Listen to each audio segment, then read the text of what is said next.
Job కూడా చేసావా? Job అంటే జస్ట్ జాయిన్ అయ్యాను, ప్లేస్మెంట్ అవ్వగానే నాకు లండన్లో జాబ్ వచ్చింది అనమాట. ఓకే. సో జాయిన్ అయ్యాను. అక్కడ చేసేసరికి నాకు అక్కడే నాకు యాక్చువల్గా చాలా క్లారిటీ వచ్చేసింది లైఫ్లో. లండన్ వీళ్ళందరూ లండన్లో, ఎందుకంటే లండన్ అనేది top country in the world, one of the top countries. Economically అక్కడ ఉన్న ఫెసిలిటీస్ కానీ, ఇన్ఫ్రాస్ట్రక్చర్ కానీ, క్వాలిటీ ఆఫ్ లైఫ్ కానీ చాలా బాగుంటుంది. అవును. అండ్ పక్కన యూరోపియన్ నేషన్స్ 18 నేషన్స్, చాలా అరిస్టోక్రాటిక్గా ఉంటుంది. అండ్ పక్కనే యూరోప్లో ఒక 18 కంట్రీస్, యూరో సేమ్ కరెన్సీ కాబట్టి యూరోపియన్ యూనియన్. 2 hours ఫ్లైట్ తీసుకుంటే నువ్వు ప్రపంచంలో 20 టాప్ యూరోపియన్ నేషన్స్ కూడా చుట్టేయచ్చు. ఓకే. దగ్గర అన్ని.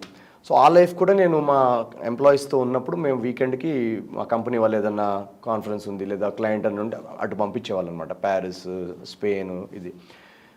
సో ఆ జాబ్లో నేను ఇదంతా చూసాను లైఫ్.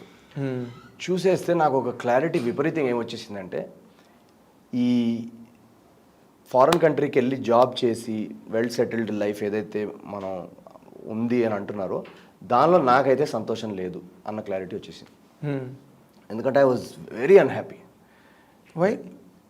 నాకు నచ్చిన పని చేయట్లేదు కదా. Okay okay. Very unhappy. So ఈ మెటీరియలిస్టిక్ కంఫర్ట్, ఒక మంచి కారు, ఒక మంచి modern city in the world, ఒక ప్రాపర్ ఏంటి ఫస్ట్ వరల్డ్ నేషన్లో బ్రతకడం, అక్కడ వీసా తీసుకొని అక్కడే పర్మనెంట్ రెసిడెంట్గా ఉండడం, పెళ్లి చేసుకొని అక్కడ సెటిల్ అయ్యి, వీటన్నిటిని అబ్జర్వ్ చేశాను నేను. అక్కడ సంతోషం లేదనిపించింది నాకు.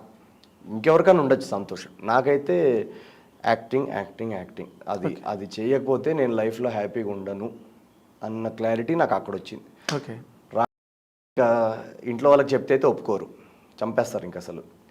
సో నేను ఒకటి ఏం చేశానంటే, నేను ఇప్పటికీ ఆ జాబ్లో రెసిగ్నేషన్ లెటర్ కూడా తీసుకోలేదు, నేను తీసుకోలేదు, వాళ్ళకి ఇన్ఫార్మ్ కూడా చేయలేదు నేను. జస్ట్ ఒకరోజు ఇలా కూర్చున్నా, నా బర్త్డే అనుకుంటా ఆ రోజు, ఇలా కూర్చున్నా ఏడుస్తూ ఉన్నా, ఏంటి అసలు నేను ఎప్పుడు యాక్టర్ అవుతాను అని టప్మని ఇండియాకి టికెట్ బుక్ చేశా. బాస్కి కూడా ఇన్ఫార్మ్ చేయలేదు, ఇండియాకి వచ్చేసా. ఇప్పుడు వరకు నేను ఆ బాస్ చూస్తుంటే నేను రిజైన్ చేశా బాస్.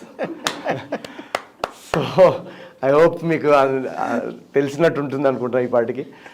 ఎందుకంటే నాకు భయం ఏముంటుందంటే, ఇప్పుడు రిజైన్ చేసి ఆ జాబ్ సర్టిఫికేట్ అది తీసుకున్నాం అనుకోండి, మళ్ళీ ఎక్కడో ఇది వర్కౌట్ అవ్వలేదు అనుకోండి, మళ్ళీ తిరిగి జాబ్లోకి వెళ్ళిపోవాలని ఒక టెంప్టేషన్ ఉంటుంది. అవును. నాకు ఆ టెంప్టేషన్ వద్దు. ఎలా ఉండాలంటే, ఇది వర్కౌట్ అవ్వకపోతే నీ లైఫ్ అవుట్ రా అన్న ఒక భయం ఉండాలి. ఆ భయం రావాలంటే ఈ బ్యాకప్ ఆప్షన్ అనేది ఉండకూడదు.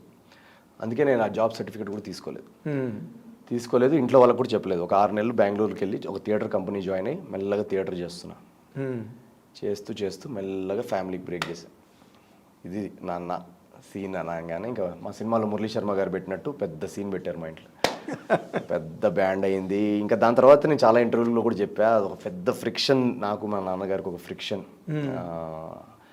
బట్ టుడే ఈ వరుసగా సినిమాలు సూపర్ హిట్ అవుతుంటే వాళ్ళు చాలా హ్యాపీ పేరెంట్స్ టుడే.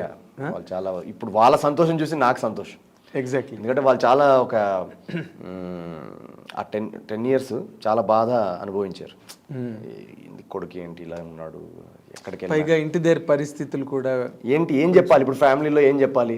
ఇప్పుడు అడుగుతారు కదా ఫ్యామిలీ, ఏం చేస్తున్నాడు అబ్బాయి అంటే, అదేంటండి లండన్లో జాబ్ అన్నాడు, అయ్యో బాంబేలో ఏం చేస్తున్నాడు, బాంబేలో అంటే జాబ్ మానేశాడా అంటే, డిగ్రీ ఇప్పుడు ఇంకా వేస్ట్, ఇంకా ఇలాంటివి ఉంటాయి కదా. అవును, 100% అవే ఉంటాయి. సో వాళ్ళకి ఆడిషన్ అంటే ఏంటి, ఆడిషన్ అంటే సినిమా వస్తాడా, ఏ సినిమాలో వస్తాడు, సినిమా రాలేదు అయితే, హీరో అవ్వలేదు అయితే, ఈ ప్రెషర్ పేరెంట్స్ మీద ఎక్కువ ఉంటుంది. వాళ్ళు దానివల్ల చాలా ఫంక్షన్స్కి వెళ్ళడం కూడా మానేశారు వాళ్ళు. అవునా? వాళ్ళు చాలా అనుభవించారు. ఫైనల్గా వాళ్ళు ఇప్పుడు ఎలా అంటే, ఇంకా 10 ఏళ్ళు అనుభవించడం అంటే చాలా కష్టం కదా. ఏదో ఒక ఏడాది 2 ఏళ్ళు అంటే ఏదో వాళ్ళు కామప్ చేసుకోగలుగుతారు. But really kudos to your parents. Exactly. ఇప్పుడు ఫైనల్లీ వాళ్ళు ఇప్పుడు ఎక్కడ ఫంక్షన్కి వచ్చినా కంపల్సరీ వెళ్ళిపోతున్నారు.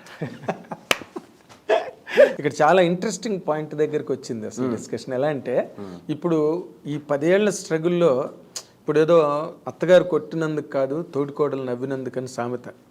ఇప్పుడు పేరెంట్స్గా నీ తాలూకు స్ట్రగుల్ని కావాలంటే వాళ్ళు రిసీవ్ చేసుకుని ఉండొచ్చు, సరే మా ఏదో కష్టపడుతున్నాడు లెట్ ఇట్ హ్యాపెన్ అని అనుకోవచ్చు.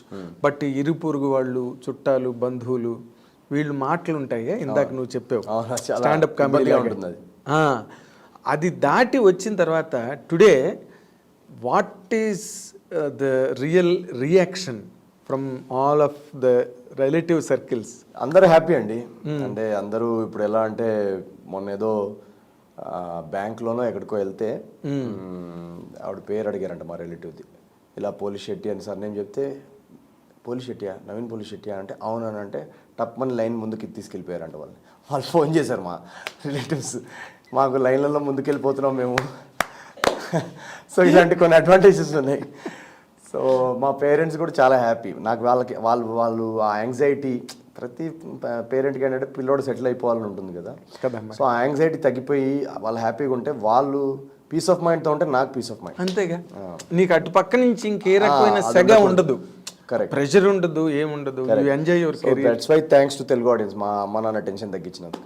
Okay, second time again Telugu నేను అసలు వాళ్ళకి ఎన్నిసార్లు అంటే అన్నిసార్లు నా మొత్తం కెరియర్ ఈజ్ వాళ్ళు లేకపోతే నవీన్ పోల్సెట్ లేడు, జీరో. ఎందుకంటే నవీన్ పోల్సెట్కి ఎవరు లేరు ఇండస్ట్రీలో, కరెక్ట్. వాళ్ళు లేకపోతే నవీన్ పోల్సెట్ లేడు. నా సినిమా, ఈ సినిమా కూడా కేవలం వాళ్ళు మోసినందుకు ఈరోజు సూపర్ హిట్ అయింది ఈ సినిమా. ఎస్, నేను ఆ పాయింట్ నేను ఇక్కడ ఆడియన్స్ పాయింట్ ఆఫ్ వ్యూలో దాన్ని ఎస్టాబ్లిష్ చేసి చెప్పాల్సిన అవసరం ఉంది. One is heroine is not there practically all through the campaign. ఎక్కడ అనుష్క గారు బయటకు వచ్చి సినిమా గురించి మాట్లాడింది కానీ, ఒక బయట కానీ, ఒక కామన్ ఇంటర్వ్యూ కానీ ఏమి లేవు ఈ సినిమా గురించి. అంటే కొన్ని ఆవిడ స్టైల్లో ఆవిడ ప్రమోషన్స్ చేశారు, స్పేసెస్, ట్విట్టర్ స్పేసెస్ అని, but it is not as wide as needed.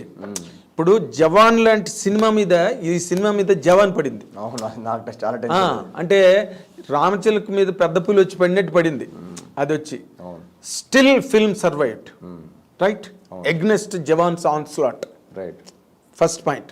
The second point, Anushka గారు ఏం చేశారో, ఏం చెందారో, నువ్వు మూలకి వెళ్ళి ఇలా జరిగిందండి అని ఇప్పుడు చెప్తే ఆడియన్స్ ఏమైనా వాచ్ చేయాలి. And some part of social media must have known that. But it is not like any virulent publicity campaign. Anushka గారు వచ్చి మాట్లాడేసి మా సినిమా చూడండి అని ఎక్కడ ఆవిడ మాట్లాడింది లేదు. ఫస్ట్ జవాన్, అనుష్క గారు రాలేదు. And you have shouldered all the publicity in US 2 weeks, rigorous campaigning, solo lacquey there. 2 million, sir? 2 million కొట్టబోతున్నాం. 2 million కొట్టబోతున్నాం. Is it not a record, Naveen? Yeah. Don't you consider this to be a record? Yeah, అంటే very happy అండి. అంటే I love it, Naveen. I'm really declaring it in front of our dear audience. Right. It is not easy. Right. జవాన్ మీద అలాంటి సినిమాల మీద పడితే మీలాంటి సినిమాలు టాప్ లేచిపోతాయి. చాలా మంది అదే అన్నారు యాక్చువల్గా, మండేకి వాష్అవుట్ అయిపోద్దండి అని. ఎస్. సో ఈరోజు రెండో వారంకి కూడా నిన్ననే మేము ఒక 2-3 థియేటర్స్కి వెళ్ళేసి వచ్చాం, వీక్ డే నాడు.